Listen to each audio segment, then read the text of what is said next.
Hey guys, going to make a quick, dirty, and raw video here today for the Fotokite. It's something I picked up from a Kickstarter. You can see this is a crowdfunded edition. Overall length here, we're looking at about 15 inches. And let's see, the cap here is just shy of 4 inches across, roughly. And I'll tell you a couple reasons why I really thought this was a terrific product. One, the drone, as it is, really just an aerial kite, and you'll see why, is nice and compact. Now, this was, 2 years previous to the DJI Mavic, which has really just stormed the market, and what I would probably go with down the road. But let's just kind of open this up so you can see what we're dealing with. So, right off the bat, you have what they refer to as a leash. It is a Bluetooth controller.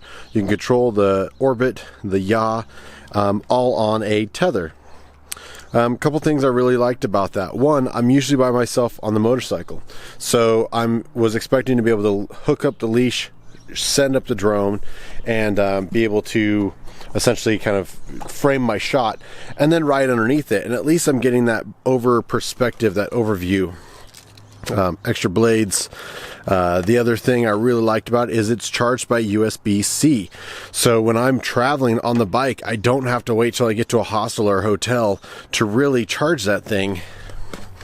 And again, we'll just kind of open her up here. You'll see how the wings are all folded up. Unfold this super quick. Don't forget to hit the tripod. And there you go. Big, nice size motors, good propellers.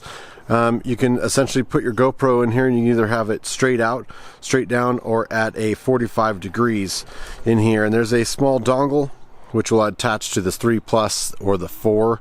I don't think the 5 currently has that, but that way you can actually take pictures and turn things on and off with the controller.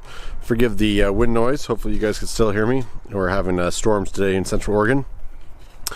So I thought it was very cool.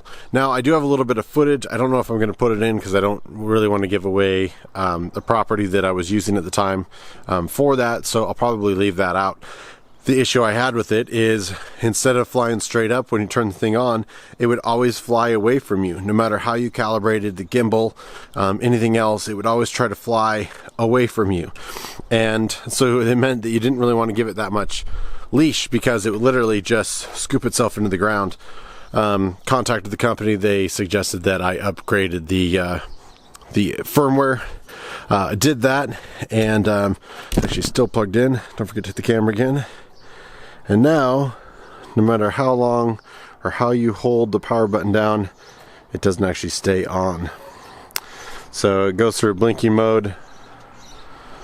And of course, every single flash and color means something different since there isn't a physical controller, so that is something to memorize down the road. But once I release the power, they stop flashing. So unfortunately, I'm going to have to take my own money and currency and package this up and ship it back to Sweden, I believe, to see if they're going to get it serviced or not. So, yeah, I don't know what I'm going to end up doing. I thought it was really kind of a neat solution. There are other places where you're not allowed to fly drones where I think a motorized kite, if you will, might be allowed because you're physically tethered the entire time like a dog leash. So the thing can't wander out too far. It can't get away from you, within the distance of your leash. As long as that's clear, you can't crash into anybody. You really are sort of getting around that. Now, whether or not legally, that's a different story. I think it could be quickly argued in the field over why you're able to do it. Now, there's also a lot of restrictions where I go Antarctica in the Arctic, and so I thought maybe that would be a way to get around it. I'm talking to some scientists that are currently using drones in a research capacity and not merely just to up your Instagram followers. They're having issues at the research level with predatory birds attacking drones in the air. You got skuas down south. We had a gyr falcon take one out of the air in the high Arctic. So there's definitely some hiccups involved in that as well. I do think this is a safer option when just trying to get that aerial perspective. Certainly has to be somewhere where you can physically get there on the ground. where drones that you fly have the opportunity to go over cliffs and sides of cliffs and go where you physically can't go, and to really get that super high perspective of, you know, a couple miles in the air where this thing wouldn't be able to do it. But I was really trying to find a way while traveling on the motorcycle to get some aerial perspective, that third perspective, so you're not always seeing a GoPro and you're not always just seeing, you know, a tripod or a quick little selfie image. But unfortunately, this specific unit, I've heard good things about other units, not to say the Fotokite is bad.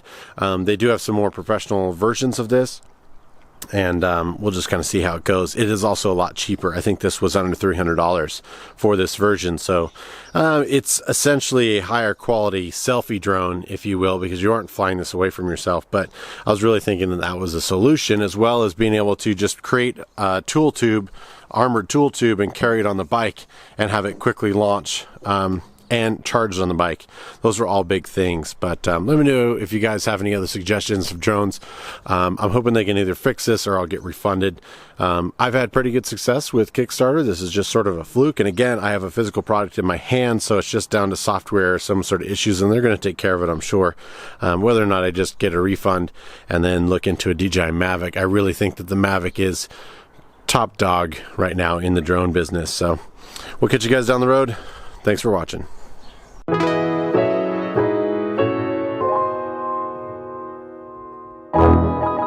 Thanks for all the love and support. You guys are amazing. Please like, share, and subscribe. Follow the adventure on social media, and we'll see you on the road.